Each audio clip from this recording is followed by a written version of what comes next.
Assalamualaikum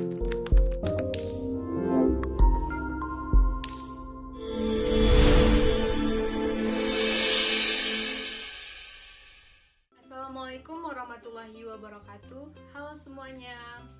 Perkenalkan, nama aku Juliza Nurul Arifah dengan NIM 2011212010 dari Fakultas Kesehatan Masyarakat, jurusan Ilmu Kesehatan Masyarakat, Universitas Andalas.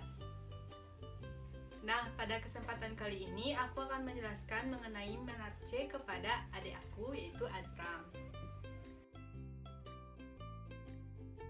Menarche merupakan menstruasi pertama yang biasa terjadi dalam rentang usia 10-16 tahun atau pada masa awal remaja di tengah masa pubertas sebelum memasuki masa reproduksi.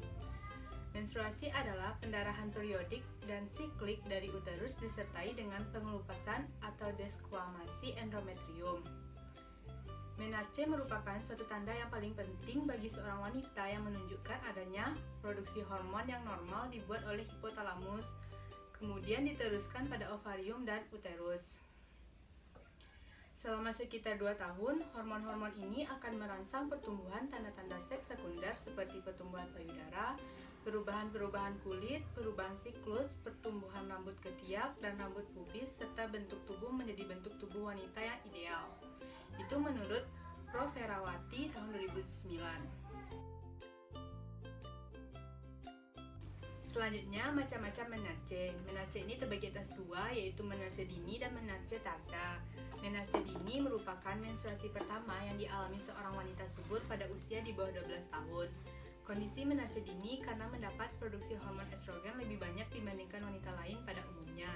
Menarche dini adalah terjadinya menstruasi sebelum umur 10 tahun yang dikarenakan pubertas dini di mana hormon gonadotropin diproduksi sebelum anak usia 8 tahun.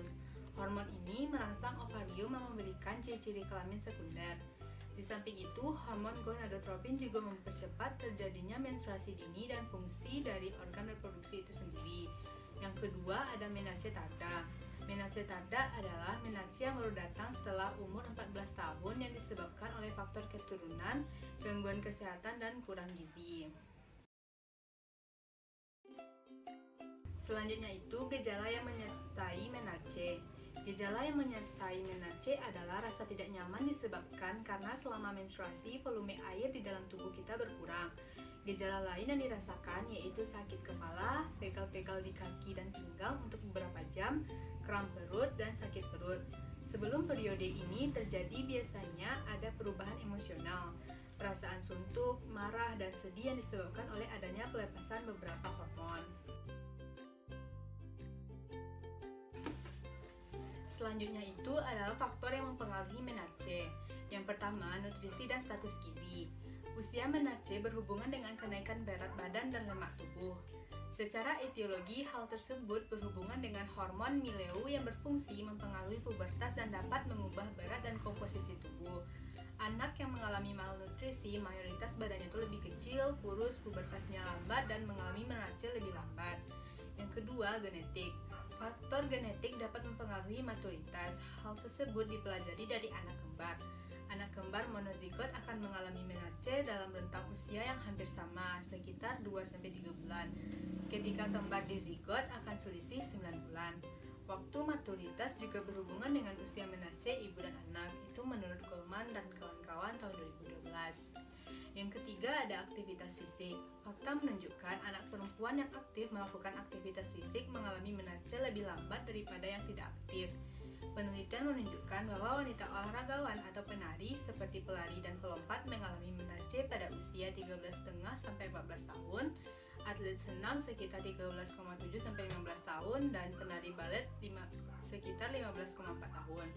Fakta tersebut menunjukkan bahwa penari balet dan beberapa olahragawan seperti atlet senam dan penari mengalami menarche lebih lambat. Selanjutnya ada status sosial ekonomi. Perkembangan maturitas anak-anak yang berstatus sosial ekonomi tinggi akan lebih cepat daripada anak-anak yang berstatus sosial ekonomi rendah. Menarche terlambat terjadi pada kelompok sosial ekonomi sedang sampai tinggi yang memiliki selisih sekitar 12 bulan. Hal tersebut telah diteliti di India berdasarkan pendapatan per kapitanya. Selanjutnya ada rangsangan audiovisual. Menstruasi dini disebabkan oleh rangsangan audiovisual baik berasal dari percakapan maupun tontonan dari film-film atau internet berlabel dewasa, vulgar atau mengumbar sensualitas. Rangsangan dari telinga dan mata tersebut kemudian merangsang sistem reproduksi dan genitalia untuk lebih cepat matang. Bahkan rangsangan audiovisual ini merupakan faktor penyebab utama menstruasi dini. Selanjutnya itu masalah yang berkaitan dengan menarche. Informasi yang kurang mengenai menarche menyebabkan remaja perempuan secara psikologisnya tidak mempersiapkan diri menghadapi menarche. Sewaktu menarche terjadi, seringkali muncul anggapan bahwa segala sesuatu yang keluar dari alat kelamin anak perempuan adalah sesuatu yang kotor, menjijikkan, dan noda bagi diri anak perempuan. Oleh karena itu, timbul perasaan rendah diri atau anak perempuan akan merasa sakit-sakitan saat menstruasi sehingga tidak berani keluar rumah. Sehingga informasi sedini mungkin dari lingkungan dan tenaga kesehatan juga dapat membantu remaja tersebut untuk menerima kodratnya atau identitasnya sebagai perempuan, merasa bahwa menarche adalah peristiwa alamiah dan bisa mengurangi sikap negatif remaja dalam menghadapi menarche. Itu menurut Handayani tahun 2013. Selanjutnya, pencegahan masalah menarche. Kesehatan reproduksi selama menstruasi perlu dijaga. Idealnya penggunaan pembalut selama menstruasi harus diganti secara teratur 2-3 kali atau setiap 4 jamnya apabila sedang banyak-banyaknya. Setelah mandi atau buang air kecil, vagina harus dikeringkan dengan handuk agar tidak lembab, dan juga memakai pakaian dalam dari bahan yang terbuat dari kain yang mudah menyerap keringat. Pembalut adalah produk yang digunakan selama menstruasi untuk menyerap cairan menstruasi. Di luar masa menstruasi, produk ini dapat pula digunakan untuk menyerap cairan vagina. Pembalut tersedia dalam berbagai bentuk dan ukuran. Setiap wanita mempunyai kebutuhan yang berbeda dan kebutuhan perlindungan selama menstruasi yang berbeda pula. Ada pembalut yang tebal, tipis, normal, dan panjang. Ada pula yang memakai sayap pelindung dan tanpa sayap pelindung.